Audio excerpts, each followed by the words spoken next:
mayor of Switzerland issued a report, and the government of Switzerland did, saying that. What are they doing to replace the report? They are having a discussion to find that out right now. The point is that they know they can't hold on to this economy. China doesn't go to Switzerland. India doesn't go to Switzerland. There's never been a president or director of the UN or IMF who's been Chinese, Russian, or Indian. So they don't buy that these international institutions work for them. You had 70 years to include these people and you didn't. Guess what? They don't buy it. They're going to make their own.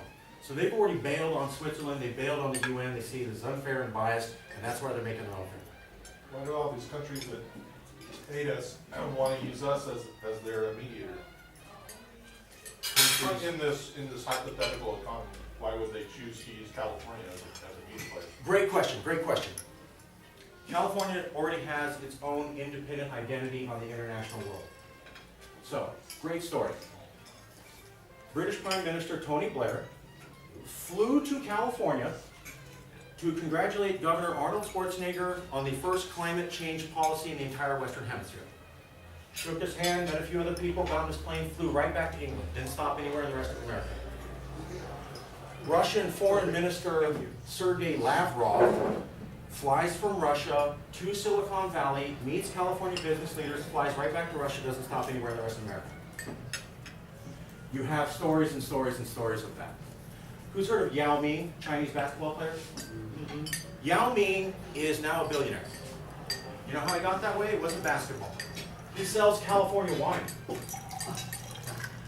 He knew that Chinese people already have a positive image of California and wine, and then all he had to do was put his name on a label and it would sell. It's skyrocketing. So when we look at India, China, Russia, Brazil, Southeast Asia, Europe, and America, they already all have an identity or a concept of California as its own unique place. And that image is of the most diverse place in the entire world. You know, we have the most immigrants here of any state in America, and compared to almost any country on the planet. So we are the most qualified to say that we're the most diverse because we have the most number of people from other countries coming here and going, wow, it's not like anywhere else. It's not. We're well known, they already know us, they would see us as a fair player, and they would be willing to work with us. Also point out the fact that the original UN was supposed to be in downtown San Francisco, not New York City. Yes, please. Can you speak a little bit to your thoughts on the concept of Switzerland being kind of the, if you will, the arbitrator? Yeah. Do you feel like any of that is as a result of the fact that they're typically kind of a neutral party and they're well liked as opposed to California? I know you mentioned that in general, the U.S. is relatively hated, and then you mentioned later that California is probably the most vulnerable when it comes to security. It was the most vulnerable to secure until we paid our own money, double taxes to take care of that.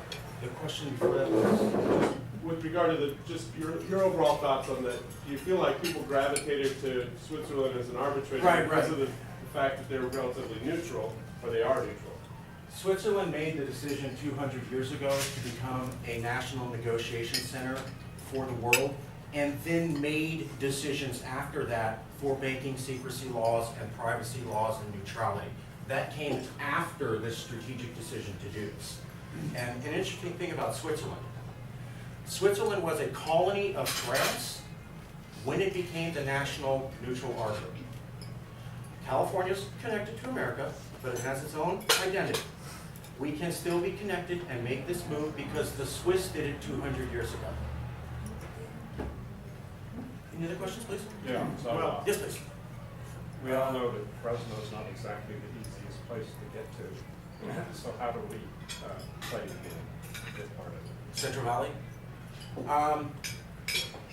So book 2, working on right now, hoping to get the contract signed, is going to deal. It's going to deal with a lot of what organizations you can join and how you can become involved. Number one thing is the business card right in front of you should have a website called calsolve.org. That's a Bay Area organization of people who heard the speech and are already starting an organization. I'm trying to get an organization here. Basically what has to happen, we have to have more dialogue about it. I'm not saying choose my solution. I'm saying we don't discuss this at all. We don't talk about the options we have. We don't talk about the money that we lose. Why don't we at least have this discussion? When I go and speak, 1 person out of 40 has heard anything that I've talked about. And when I've done, it's 100 out of 100. Now I've heard people go, Mark, your idea is pretty radical. And my answer to that is this. You're right, it is radical. When 5% of the population is aware of how they're being used and the world's going. But when 95% of the California population is aware of the money that they can make and how they're being withheld and how they're not being able to prevent World War III and become the richest country in the world, now what's possible? 5% of this state, out of 40 cities in a row, is aware remotely of what I'm talking about. We are completely ignorant as a people. Let's have the discussion, let's talk about it, look at the articles, I'll speak anywhere. Go to YouTube, send the video around, email me, we need to start local organizations. Get the word out, have the discussions, because we don't have anything close to this, and we are vastly, vastly, vastly, vastly ignorant as California people. Yes, please. Other than the ones that you cited of a few, perhaps a dozen of the popular cited, noted, authored people who are supporting this concept, are you aware of any governmental organizations of any recognizable scale that said, hell yeah, let's go for it? Yes, the California state government has issued 7 reports in the last 10 years talking about the need for a special California trade policy, one of whom is James O. Goldsboro right there. So California state government has already said, we're not getting enough allowance for our own international trade policy in multiple reports. In the last 2 years, they've also issued 2 additional reports where they said that California's diversity is its best national competitive advantage for the international scene, which means that we do diversity best than any other place in the world. 2 reports, official state government. Any other question? Yeah, excuse me. Back when I had a question, I'm sorry. it had to do with more the relationship between the state and the federal government. You're talking about banking laws and so forth. We're into it with the Federal Reserve and all the rest of that. We can't step aside and make our own laws, can we? How it relates to other nations and so forth, doing business within California? Great question, great question. Yes, I am saying that California would need to be able to have its own international trade policy and immigration policy so that it could be able to do the things that a neutral national negotiation nexus does. Why do I think that's possible? Because the federal government has already given up federal powers to California alone. How many of you are aware that California does environmental and insurance regulation as an equal and the final decision maker? The federal government gave up insurance regulation. The federal government gave up environmental regulation. Our environmental regulation acts as federal. That was the federal government's idea. How many of you are aware that before the recent health care package, California did its own health care as effectively a federal regulator? How many of you are aware that in the last 2 years, California stepped into retirement by Governor Jerry Brown? The federal government didn't say anything. You're not supposed to be able to do that. We just did. They aren't protesting. How many of you are aware that we designed our own climate change policy? The federal government's still debating that. How many of you are aware that we went ahead and recognized Armenian genocide 25 years ago on the international stage, have received global recognition for that, and the federal government's still debating it? How many of you are aware that in the last 2 years, 2 Supreme Court justices testified in front of Congress? The Supreme Court wants a separate California State Supreme Court, separate from the National Supreme Court, because the 9th Circuit District is 40% of the National Supreme Court caseload. Supreme Court's gone to Congress and said, we can't handle this. So they're giving up environmental, they're giving up insurance, they gave up healthcare, they're giving up retirement, and now they're looking at to give up the justice system. And the state government has issued 10 reports talking about we need our own trade and immigration policy. I think we're already there. I think with a little bit of push, we can make those last two things happen because the precedent has already been set. If the federal government really wants to take control, they should have done it 15 years ago instead of giving us all these powers back. Oops, Pandora's box is already open. Any other questions? Doesn't that amount, isn't that tantamount to a de facto secession from the Union? No, no. Here's why. When secession happened, two things happened right away. Army of Northern Virginia formed an army and started shooting at federal troops, and then they started printing Confederate-backed dollars to fund that army. Nothing happens with the military. Military stays exactly like it is, Homeland Security, CIA, whatever. It stays, nothing changes. We still use US dollars. So the mechanisms that allow for that aren't even there at all. I'm talking about trade policy and immigration policy. The South wanted complete secession. These are remotely and vastly apart. And let me point out that what I'm talking about is a type of government transition that 25 nations recognized around the world have done. 25. They're found around the world in all areas, meaning this form of sub-government is universally applicable to all cultures. How many of you have heard the country of Scotland? Scotland did this in the last 5 years. These last 5 years, Scotland went from being a colony of the last 400 years to being able to design their own banking and trade and immigration policy. It's worked out awesome. And they did it in the last 5 years, and they're one of 25 nations of the roughly 200 in the world that already have a form of government like this. So yeah, I think it's possible. We should look into it. How do you control on immigration policy a border that is, maybe it's the rest of the nation that has an immigration policy, and California has its own. Maybe it's stronger, maybe it's weaker, maybe it's more stringent, less stringent. How does one entity not become a safe haven or pass through into the other entities? Great question. We already have border checkpoints at every single border, going to Mexico, Nevada, Arizona, Oregon.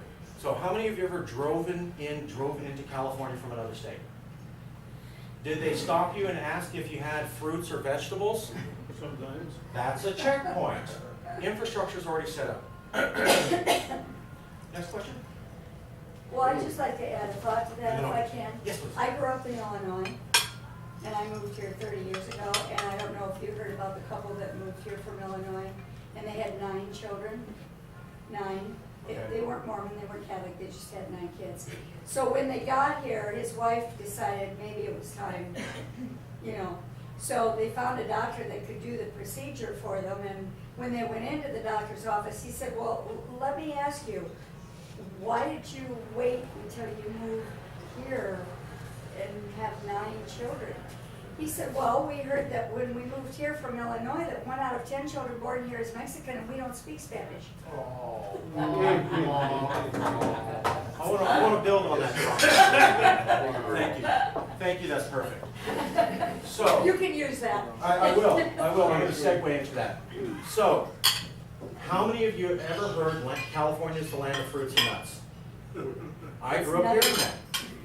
How many of you knew that Teddy Roosevelt considered California a weirdo state, not like the rest of America? Teddy Roosevelt, as president, said California is, quote, west of the West. That's 1800s talk for, they're not like us. How many of you knew that a national survey of 500 of the top CEOs across America came out in the last year?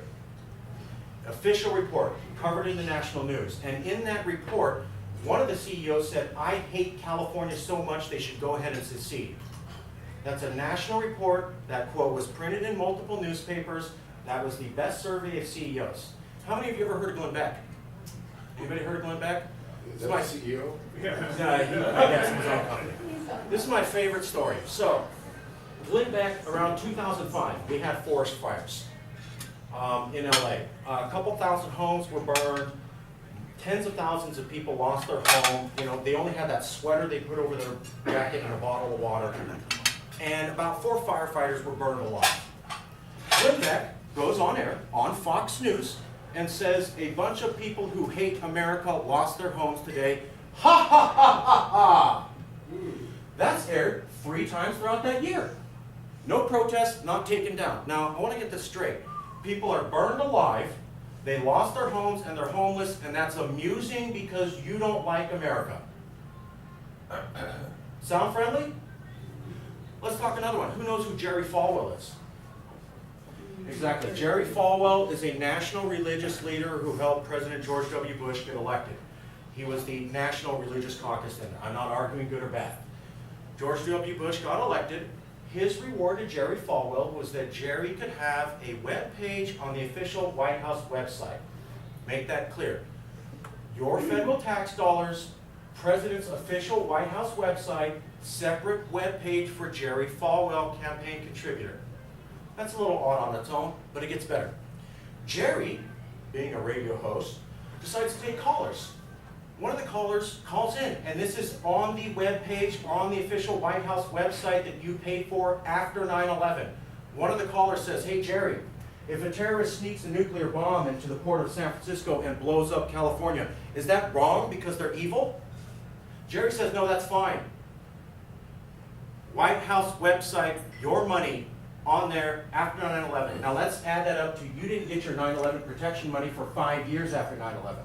And let's add that up to George W. Bush's vice president just castigated all of you as Marin County hot tubbers. Yeah, I know that sounds funny, but what does it mean when I constantly make nicknames and jokes and insults and take your money and make sure that you never get anything from me? Does that sound like a friend? Or does that sound like somebody who's milking and abusing you and does not care if you're literally dead? That's justifiable homicide. So, thank you for the story. It backs up what I'm proved. We are not seen as normal Americans. Too many immigrants, too much Spanish, too many communist liberals, free thinking, different people from backgrounds, mixed race people like myself. They're not like us. I've traveled through the Midwest. I've traveled to the East Coast. It's not diverse. You want to see how America handles diversity? Rent the movie Farmingville by PBS. 100 Mexicans moved into one town near New York City, a great bastion of diversity. That town came unglued on PBS. It's called Farmingville. That's how diversity is handled there. We've been super diverse for over a century. We walk the walk, talk the talk. Other people are just now getting to the game. Next question? How's the economy, how does the California economy benefit from this? Not finding the money, where's the money? Oh, excellent. From having other countries come in, spend money? Is that what Yes. you're Yeah, getting at? so- tax reform. Yeah, there's 2 points. One is that as nations negotiate, they have to send ambassadors and staff and hold meetings, and every time you rent out a hotel room, that's $1 million to the whole area. Plus all the corporations that have to do that. So they will constantly be having network meetings like this. So that's billions and billions and billions of dollars constantly flowing in when you become the person who is the best place for 184 to 210 nations to meet. That's where the money comes from. But additionally, I want to point this out, and it's in the book. How many of you are aware that California does not and never has had a money problem? Sounds crazy, right? Okay, so everybody remember federal taxes? You just did it a week ago? So California pays about somewhere on the order of $400 billion in federal income taxes. That goes to pay for Social Security, military, things we need. The bill for all of those services is only $300 billion. But you pay $400 billion. $100 billion you never get literally anything for ever. This inequity in tax payment has gone on for 3 decades, 30 years. California state government has issued 2 separate reports talking about this. Governor Schwarzenegger has gone on the TV complaining about this. How many of you knew that? No. Just one person, exactly. There's the statistic. You are the 5%. And I know you, so I don't know if that counts. You waste $120 billion every single year for 30 years and you never get anything for it. $120 billion is an interesting number because it's the exact same amount of money it takes to run the entire state of California. You are wasting your state income tax in extra federal income taxes that you have got nothing for for 30 years. I want to repeat that, 30 years. Now, how many of you remember when California was called the Golden State? Sometime in the 70s, right? Notice when the phrase Golden State started dropping off, schools and roads started falling apart, is the exact same time that this milking of $120 billion started. Coincidence? You have extra money taken and you can't maintain anything in your entire state? It's been horrible for 30 years and this financial milking has gone on for 30 years? Just a totally random coincidence or the exact same cause? Now, who knows what else happened 30 years ago? Big event. It was a war. Vietnam. Most of the protests against Vietnam were in California. Now, I'm not arguing right or wrong, but some authors say, hey, that put a bad taste in America's mouth. And they said, you know what, we're going to milk these people and not pay our services because they're not like us and they disagree with us. Does anybody know where 2/3 of the protests against the Iraq War in 2003 were? California. 1/3 of the national protests occurred outside of the state. We're seen as this liberal bastion. You're not like me. I want to do this thing. You're always standing in my way, so give me your money. And I'm going to insult you every chance I get. Because you're not like me, and you don't stand up for what I think. So you must be a bad American. Are you talking to your dad? Oh, I'm sorry. Indirect person, yes. I used him as a literary device, sorry. We practiced this before today. So that's, yes. Where in California would you propose that we would have this center for negotiation worldwide? I would say that You're we should, talking about LA, you're talking about San Francisco, you're talking about Clovis? all of them. California has different regions that already excel in certain things. So the LA region is already a media capital of the world, and an entertainment capital of the world, and a tourism capital of the world. San Francisco is already a financial hub of the world and already has international negotiation services. Whereas the Central Valley is well recognized for its international food, agriculture, and expertise output. You use the strengths that each region in California has and have new institutions built for world people to come and talk about that area. It's only an hour flight between LA and anywhere in the rest of California. That's nothing. And when high-speed rail comes on, that'll be another option. So you build centers where there's already strengths and allow all of the money to spread throughout the entire state. Tech industry too. What? Tech industry. Tech industry in the Bay Area too. That would obviously be built on. Yes, please. Question, and I want to be sure that I did understand that. If for the last 3 decades, Right. give or take a year, California's misappropriated or misused, or all, Had stolen. the money was taken from them, not that they had the money and misused it? Yes. Oh, okay.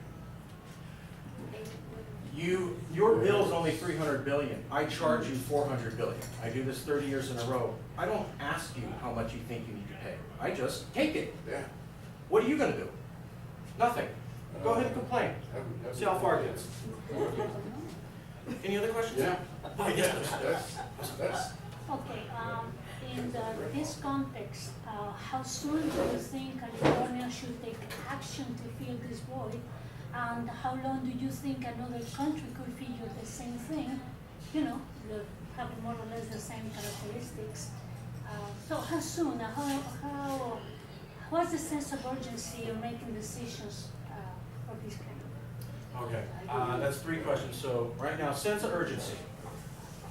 We're having a lot of discussions about a terror attack in Boston right now.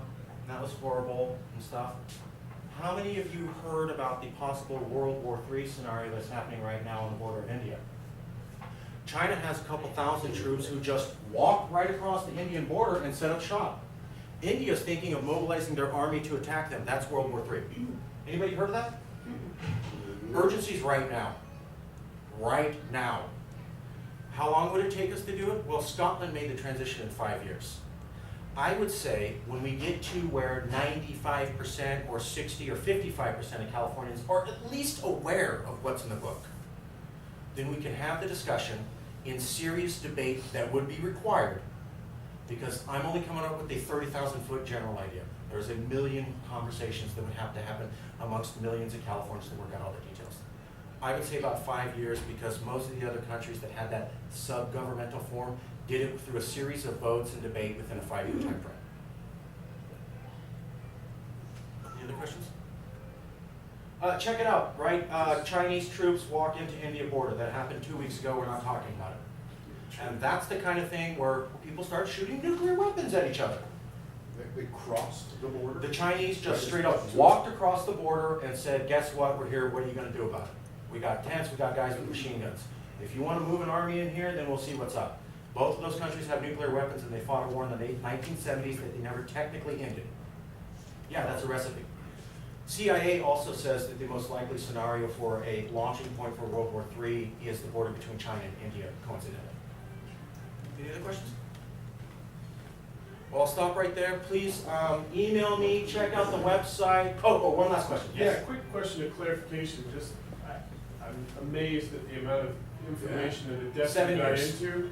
7 years, but how does somebody from Caltrans come up with the idea on how to get California? Great story, great story. So, I was working at Caltrans, and every state worker in California knows what we call the dirty joke. That we pay way more into the federal system than we ever get. So I work in transportation. We know how much federal income money we send, and we go, hey, this amount we got allotted from the feds to run all our freeways is less than what we sent. What's going on? Oh, that's just been that way. Oh, okay. And then I hear about this thing called the Tax Foundation, and they write, California's losing $120 billion every year for 30 years. Oh, maybe that's where the maintenance money is. I don't think anything about it. Then one day, I'm working in the Bay Area, the 880-580 Bridge Junction coming right off into Oakland, a section of the 880 or 580 just fell on a truck. It missed the trucker by about 3 feet. If it had not, it would have crushed him to about this big. Now, Governor Schwarzenegger gets on TV, I don't know what happened, we're gonna get to the bottom of this, and then the director of Caltrans gets on there. Everyone at Caltrans felt bad for him, because that section of bridge was due for maintenance. Just didn't have any money. It was on the books for 10, 20 years, just never got to it. So people can just go ahead and die. That guy didn't. What if it had been 3 feet wide? How many of you know what the Gerald Desmond Bridge is that connects the Freeway 710 to the Port of Los Angeles? It is the most traveled bridge for freight in all of America. Type in Gerald Desmond Bridge, and what you're going to see is a bridge with what they call, and I'm not making this up, a diaper. It is a piece of fabric, plastic cloth they put under the expanse of this bridge because it's falling apart so quickly, it's just to catch pieces so they don't kill people below.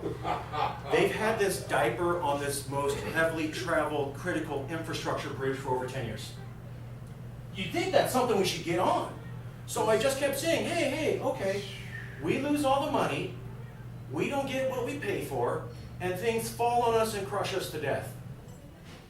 At that point I thought, that's not fair. And I asked people about it, and they go, I'd never heard about it, or thought, what are you gonna do? That wasn't good enough for me. So I wrote a book, and I said, I'm at least gonna do my best to make sure that Californians are aware of how they are being financially milked to death in a long-term abusive relationship, because I'm sick and tired of no one talking about this, and it just being a joke. We get to be a joke, we get to be insulted, we get to have money taken from us, we don't get our 9/11 security money. What the hell's with that? I got pissed off 6 years ago. Then the book happened. Next question. Just a comment that it sounded like in all your years of research that you are damn well informed and advised, however you interpret it, but it's not without a long, wide parameter of information you have. Yeah, there's 250 citations in the book, and there's an appendix in the book that San Francisco Book Review called extensive. If you just want to look through the appendix, it has search terms on Wikipedia, about 200 of them. If you walk through those, you'll get most of the information, or if you go to the website, and I have a lot of the resources available. All in there. And please email me, please check out the website. I love talking about this. And please tell someone to check out the YouTube video, unless you feel that you've heard this before and it's boring and not interesting. In which case, don't tell anybody. But if you have not heard anything like this before, please at least tell someone, because they have just as much right to know what you now know. Thank you.